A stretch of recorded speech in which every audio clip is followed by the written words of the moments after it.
What are your thoughts on how we got here? And what can we do smarter, better? When I have 500 people to talk to, I don't sit down, so apologize for that.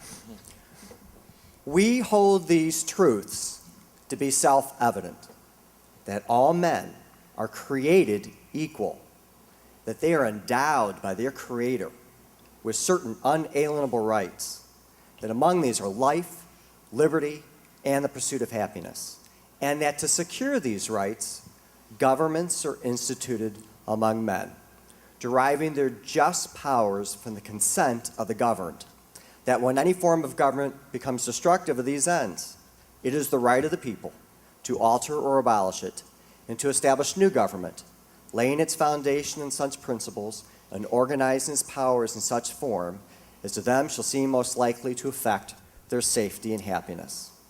Those words from the Declaration of Independence were revolutionary in 1776. They're revolutionary today. They form the foundation of our society. And I will submit to you that the fact that we have lost sight of those founding first principles is why we're in the situation today, and that the incarceration addiction is simply a symptom of the unraveling of our society. Look at our major institutions today. Think of the things that used to bind our country together. We heard down here, family. What has happened to our family? We've heard about religion and the belief in God.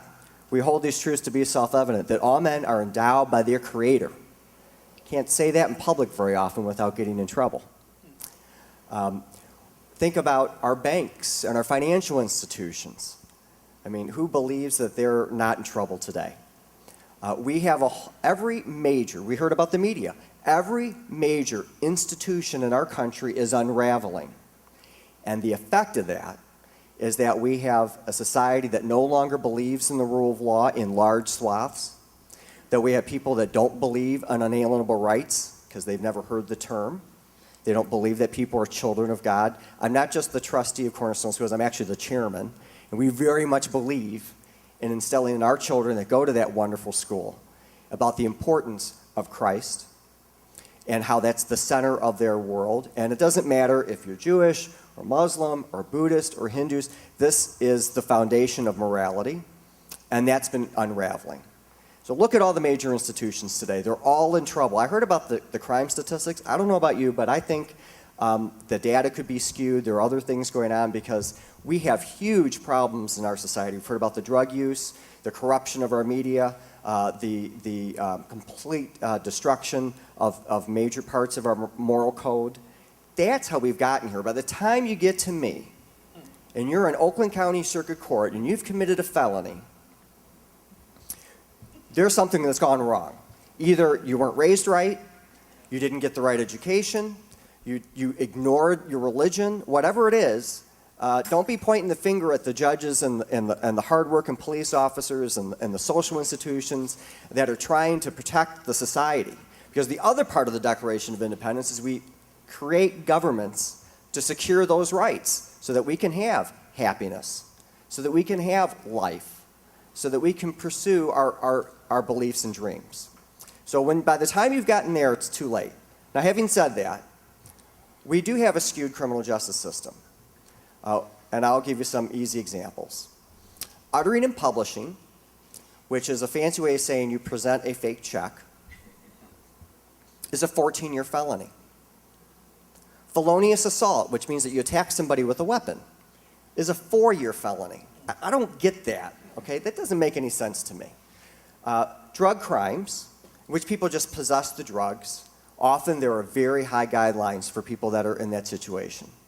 The guidelines, the sentencing guidelines, tell the judges you have to sentence people at a certain range or you can be reversed on appeal.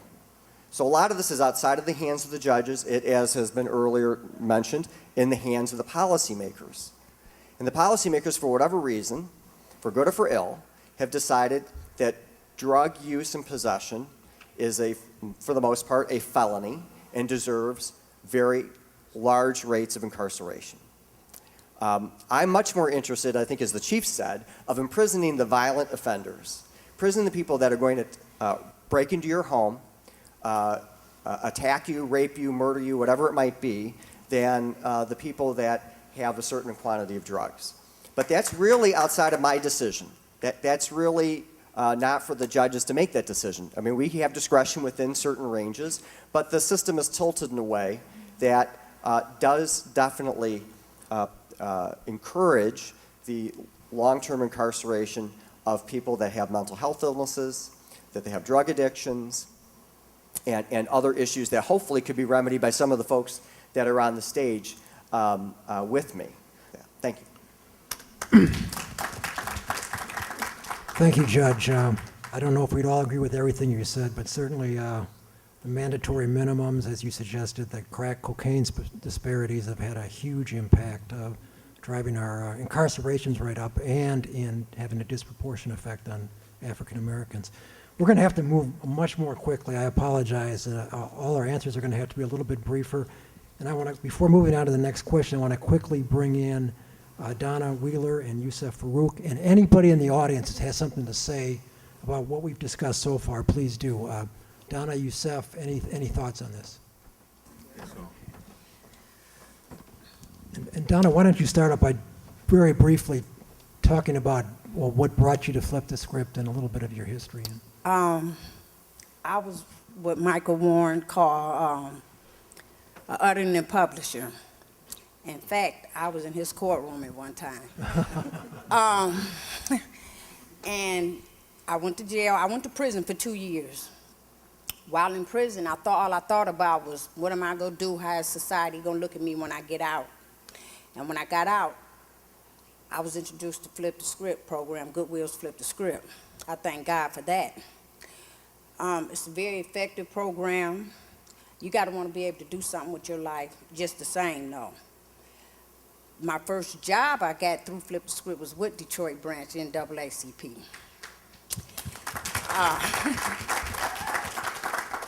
At that point in time, I felt real powerful in my life. I knew then that I was somebody. You know, I decided not to become a failure again in life because I didn't have to. I felt like people believed in me. And just like Mr. Bennett says, he shows a lot of love. I was just explaining to Yusuf, this guy is a very special guy, you know. He pours all his heart into what he do. I had kids myself, so I tried to tell them I work with them very hard, not to do the same thing that I did, and it's been effective, and I am a single parent today. My kids are still in school, and you just gotta believe in yourself. On the other hand, I wish it was just more programs other than just prison, you know, like you say, for the violent crimes. I've seen so many violent people as I was going in and out of the court doors that just come out, just walk away, and then I would go sit down in my cell and say, well, I just wrote a check.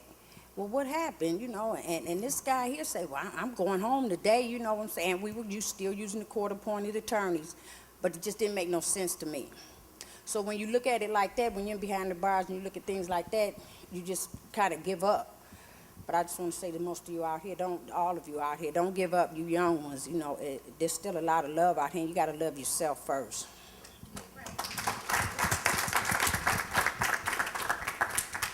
Good afternoon. Good afternoon. All right, my name is Yusuf Farouk. When I was younger, you know, I was 14 years old when I first started, you know, hanging in the streets. And I hung with the wrong crowd because I didn't fit in high school, you know. So I hung out with the wrong crowd, skipped school, and I became a car thief, you know. So when I was so young, you know, I didn't exactly know that I was hurting people. You know, I was just trying to, you know, live my life, have fun. I needed something to do, you know, because school wasn't for me. So I was a car thief, and I committed my last crime in 2004, and they sent me to boot camp. Luckily, I didn't have to go to prison. You know, I came close to prison, but I didn't go to prison. I went to boot camp. You know, but as I get older and look back at it, you know, I realized that, you know, I was just miseducated. I was ignorant.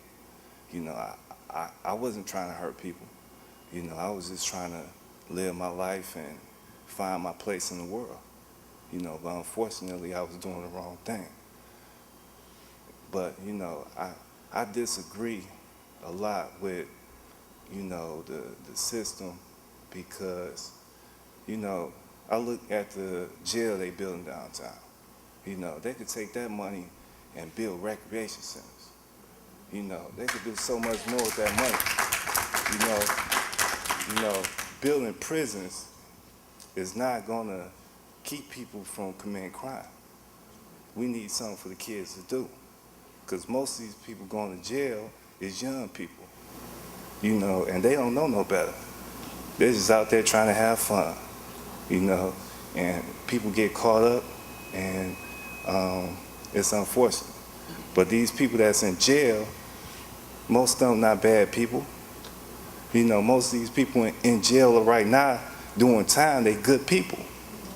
You know, they got skills, they got talents, but they locked up, just sitting. Man, if I got 2 felonies, but I got skills and talents, but I can't go and be a doctor, you know, I can't be a lawyer because I got felonies. You know, I could have been the best doctor or lawyer, but I can't be that because I got felonies. But, you know, what I did was wrong, and I'm accountable for what I did. You know, but what I'm trying to say is that we need to focus more on the younger people. We need to have more recreation centers. We need to have better schools. You know, people at the top with the power, you know, if they really care, they need to come down and really invest in us instead of just sitting around talking about blah, blah, blah, blah. You know, we got to really do something. Yusef, what would have made a difference in your life before you started jacking cars? What would have made a difference in your life? What would have kept you from doing that? If it was more for me to do in my community. Because where I live, I love Detroit, first of all. You know, Detroit is my home. I love Detroit, but it's nothing for the young people to really do. You know, I hate to say it, but when I leave outside my city, everything get a little bit better. You know, I see schools with swimming pools in the back, you know, clean. You know, but when I come back home to Detroit, this so-called great city, everything vacant, abandoned. It's like we just forgot. Don't nobody really care. So I don't have the answers for everything, but it's like this for a reason. I know that. I understand now. You know, and all I can do is guide and direct the young people. That's what I do nowadays. My nieces, nephews. I got kids. When they get older, I'm gonna try to, you know, be there for them, you know, to guide them in the right direction and to keep them out of the trap, which is the prisons. All right, thank you, Yusef. That was great. Is there any, we're short on, is there anyone in the audience like to jump in and say anything else? Oh, man. Yes, sir. Yes, sir. I'm sorry. You.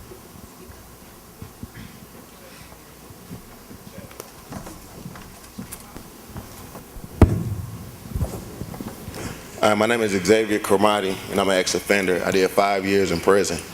And I feel like I can't protect my family in the neighborhood. I'm from the 6 Mile and Livernois area, and every time I walk to 6 Mile, I see officers at the Coney Island when there's a problem down the block. You know, just the other day, I was coming home from the store, and 4 young guys walking down the street, and my wife and my sister was in the doorway. They cussing them out. And I said, excuse me, you know, that's my wife and my sister. You know, and they just back and forth, ready to jump on me. I'm with my 2-year-old son. You know, I mean, what am I supposed to do when I got guys coming up and down the block with cars, you know, with guns and everything, and the officers are sitting in the Coney Island? I can't do nothing. I'm an ex-offender. You know, I mean, I'm a security guard at Watch Club Mozambique. And instead of the officers, you know, looking for the people that's breaking in these cars around here, I'm in that parking lot every night. I can't do nothing. I can't carry no gun with me. You know, it's not like I'm trying to hurt nobody out there anyway, but I'm looking for the safety of the customers that's out there. And what am I supposed to do when the officers is sitting there fraternizing with the females that come out when there's something going on around the block? And then when I approach them like a man, excuse me, sir, somebody around here breaking their cars, I'm with you in a minute.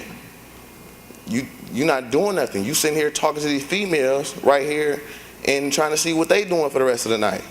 You on the clock. You know, what am I supposed to do as an ex-offender? And, you know, I mean, I grew up in Berrien County. I never brought my mama home nothing lower than a 3.5. Nothing lower. In junior high school, when my mother was going to college, my mother had me when she was 15. You know, and junior high school, when she was going to college, my schedule was do my homework, do hers. I was doing pre-calculus in junior high. You know, so I made mistakes. I mean, I accepted the fact that I did make mistakes because my family, my father wasn't there. My stepfather, he was there, but he was too high to understand the type of guy that I was. My mother worked 2 jobs, a truck driver, then come home to see how I was doing. And it wasn't enough for my family, so I was like, you know, my first thing is, okay, I see these guys on the block making money, so yeah, I made my first mistake, and I picked up my first ounce. And still, I made my money, but I made my grades. My grades was first. I had 2 scholarships when I was a sophomore, wrestling and football. But by me going to prison for 5 years, and I had a daughter that was born 8 months before I got sent up. So when I came home, I couldn't explain to her, like, you know, what am I supposed to say? But now she's a 3rd grader, and she never brought me home nothing less than a 4.0. So I did something right. But how can I protect my community, and how can I show my family I can do more if I'm an ex-offender when every job application I put in is rejected because I got 2 felonies? And so how is that helping me in the process? Jeff, can I take the first part? Thank you, sir. You know, I'm sorry. I just want to respond to Okay. to the young man. First of all, we got a lot of work to do in our police department. Can't make any excuses when wrong is wrong. I pride myself on calling balls balls and strikes strikes. It is what it is. You know, I expect my officers to give me 8 hours work for 8 hours pay, and a great majority of my officers give me 10 hours work for 8 hours pay. But every time you see one that does what you have reflected, it makes us all look bad. What I would just ask you, if we could work together, and Brother Cromer, Keith Bennett, we talk frequently. If we can engage constructively in how I can help you have a relationship with officers that are doing it right. I've got officers that are finally understanding the importance of engaging the reentry community. And very quickly, we had a young officer the other night at a community meeting in tears talking about his relationship because he said he's a convert now. He's working with Chance for Life. He's a sworn police officer and said he could never imagine dealing with anybody who's in the penitentiary. So we got work to do. We got a lot of work to do. We have healing to do of our own. And it takes a while to change a complete culture of 3 or 4